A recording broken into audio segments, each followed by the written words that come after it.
the way you look great today. Thank you for joining us today. Here is Judy Powers and welcome to the Powers Show. Remember, an inspiration to all. Today I have Rashid Hunt in the house. Rashid. Vipi? Niko poa sana, I'm doing great. Let's start with who you are. My name is Hunt, Rashid Hunt. I'm an actor, director, scriptwriter, producer, generally a filmmaker. I'm also a photographer, by the way. And I run a cinema in Bamburi titled Jimsa Cinema. How did you decide to become a filmmaker? I decided to be a filmmaker because kuna wakati nilikuwa naenda kwa auditions, alafu napata yes, ile role nime hack it. But nikitoka hapo jamaa waniiti bana, ama ukiniita na nita role nyingine ndogo. So I decided let me make my own films because mimi niko na akili na naweza patana na marafiki zangu wawili watatu tutengeze filamu. Yeah, so we made our first film in 2019, by the way. And your film ilikuwa competition. It was about safety and dignity of campus students. And we won an award in the Lake International Pan-African Film Festival 2019. What did you learn from that film? The thing is that sisi tulikuwa tuna bring out the things wenye watu wanapitia kwa campus. Shida zao, you know. Empowering women, by the way. Yeah. And most films that I make are films that are pertinent to the society. We talk about gender-based violence, we talk about poverty, we talk about terrorism, we talk about drugs and some substance abuse.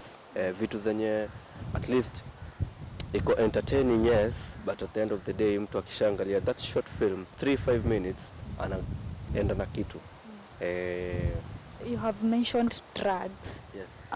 What can you tell us more about drugs and what is your experience with drugs? Okay, most people wanaingia kwa drugs because of stress and depression. Kuna wengine maybe they are idle, you know. So my experience is that unajua venye nimelelewa Bamburi, Mombasa, drugs ziko kila mahali. Tena hard drugs, heroin, cocaine, you know, bang, vitu kama hizo ambazo for me si kitu nilikuwa napenda, umeona, kwa sababu nilienda shule nikajua hizi ni vitu mbaya. So ningependa watu wajihusishe kwa vitu kama hizi. And pia parents would if they let their children wafate kama talent, akitoka shule saa 10 aende acheze mpira arudi nyumbani, you know, badala tu akae tu ni kusoma nini. Saa nyingine inamsumbuanga hadi anaingia kwa drugs. Talking of parents, what role did your parents play in your life or you becoming filmmaker? Okay, my mom has really played a big role in supporting me, but I had a huge problem with my dad. He actually didn't want me to be a photographer. Yani hata alikuwa kinyanatoka na kamera kwa nyumba, alikuwa nakasirika sana. Yeah. Alikuwa nataka nisome mpaka nimalize shule na nilisoma hadi nikamaliza. Actually I graduated in 2021 with a degree in procurement. Umeona, but then my love for art ilianza kitambo sana since niko primary school, you know. Yeah, so saa nyingine kwa nenda shoot nikirudi napata nimefungiwa nyumba bana. So I have to sleep outside in the cold. Alafu kuna maumbu. Wait. That is your dad mwenye anakulock out? Yes. Hebu tuambie mbona akulock out, ana umeenda shoot ama unajaribu tu kujitafutia kama kijana mdogo? Yeah. Okay, wajua nilianza kushoot 2017. Mimi nikiwa videographer sasa, before nianze kuact. Umeona? Sasa nikiwa hapo alikuwa ana feel like I'm wasting time. This guy is wasting time shooting out there. But then for me nilikuwa nakaa tu nyumbani and I have nothing to do. You know, and then in 2020 sasa, time ya corona, everyone is home. But then I was out there creating content for people who are home.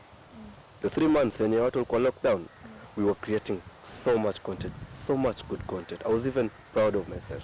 But then nothing really made my dad to feel good about it. Yeah, so kuni lock out, I just had to get my own place. Well, I understand it was hard, but what do your dad, or what was he doing by that time? Hii yenye ilikuwa inafanya aone like talent haizilipa ama hizi kupatia pesa? For me, you see, I understood my dad. Yeah, I understood how he was thinking, because there's the traditional parents and there's the modern parents. So traditional parents wanajua you have to go to school, you have to get that A, you have to get that degree, and then you go to work. You know, and I did that. But still, I was unemployed. I've been unemployed for like 2 years. Umeona, since after school. But then, me being a photographer by the way, ndio imenifanya survive all this time.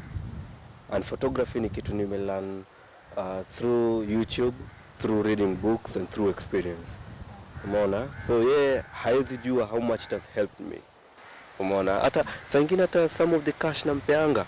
Yeah. What stories do you love making as a filmmaker?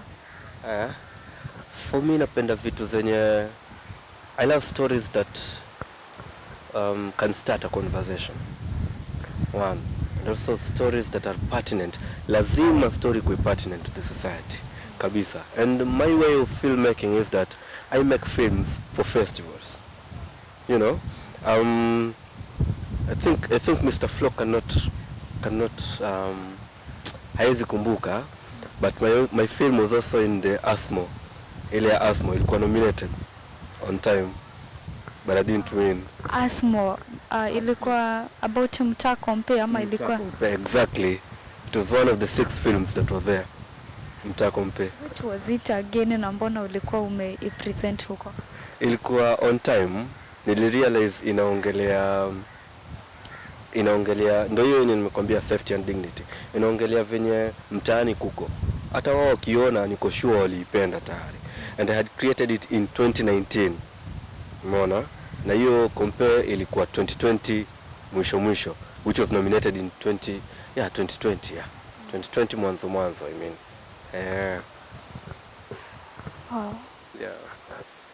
Talking of poverty, you're making film about poverty. Do you know poverty yourself? Yes, I've been in a family where we've been poor, but then my dad worked hard through getting us to school. Yeah, so your time tukiwa poor, it was bad. Yeah, it was really bad. What was the feeling? You know, saa nyingine mna feel people can come and take your things kwa sababu mnadaiwa rent, but then baba akajituma paka akakomboa nyumba sasa, so we were comfortable. But he made sure tuko in school. Saa nyingine unafukuzwa school fees, but then yeah, itabidi tu unang'ang'ana tu kusoma.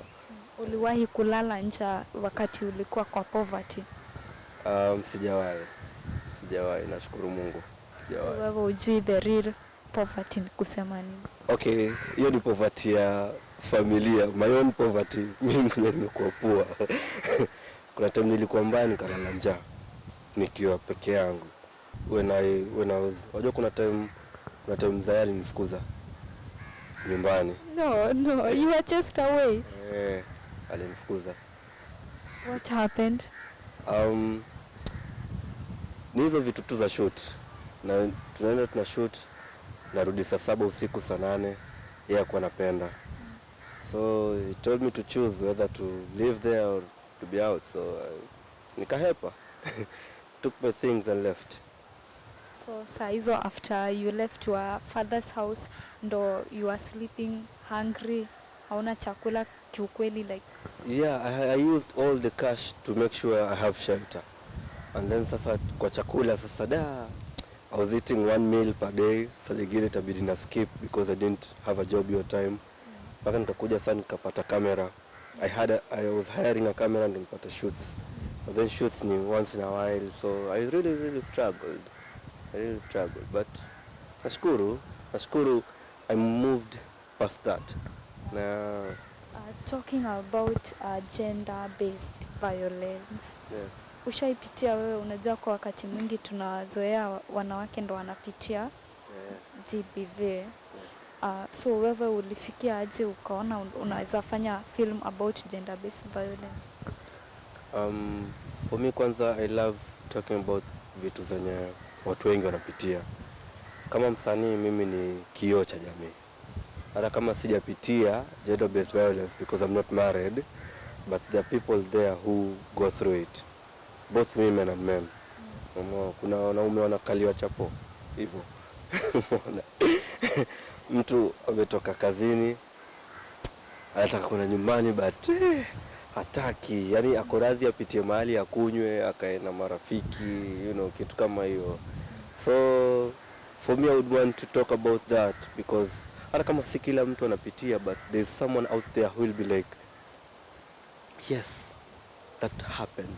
Ama hata kama that didn't happen to me, but kuna rafiki yangu alifanywa hivyo. Umeona? Na pia I'm not talking about it ati naiongelea tu. A film like Makena I did inaongelea, yes, kuna gender based violence, but what next after that? You get the remedies, the solutions. How can we go about making sure watu hawagongani kwa marriage ama watu wanapatana? You get si ati tunaiongelea, but tutasaidiana vipi sisi kama community kusonga mbele in terms of that topic. Going back to your artistic world, what is your most fear thing that yenye unaogopa sana? Fear yangu kubwa ni cast asitokee on set. Greatest fear. Because script ishakuwa ready. Nishapata crew, kila mtu. It came through kwa ufanisi because I had to act. Lakini sijaipenda mi film yenye nimeproduce ama kudirect ni act. So that's my greatest fear. Na sana sana most casts sahi ni ngumu kutokea because we as producers, as young producers, we don't have that so much cash to offer someone.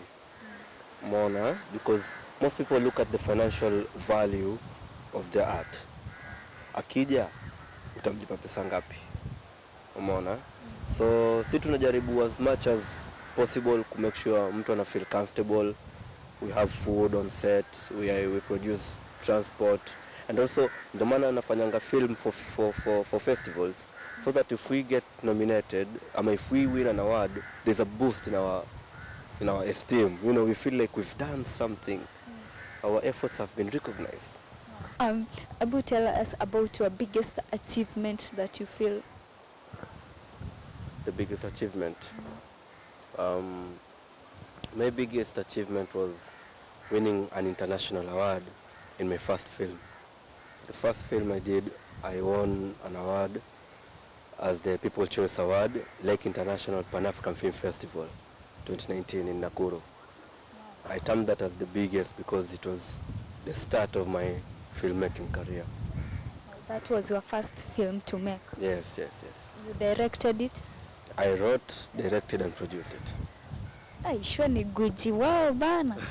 Lakini I'm happy that you came to this show. I have really enjoyed, but before I close this show, I want to ask you something. What is your best smell and why? Smell? Oof, wow. I love the smell of jasmine flower. And okay, I love it because it's calm and relaxing. And somewhere in the past I had someone called Jasmine, so but then it's connected to love. Yeah. It's connected to the heart. Yeah. So guys, thank you for watching Power's show. Remember, we inspire people not to give up and to continue going. As always, there is something for everyone.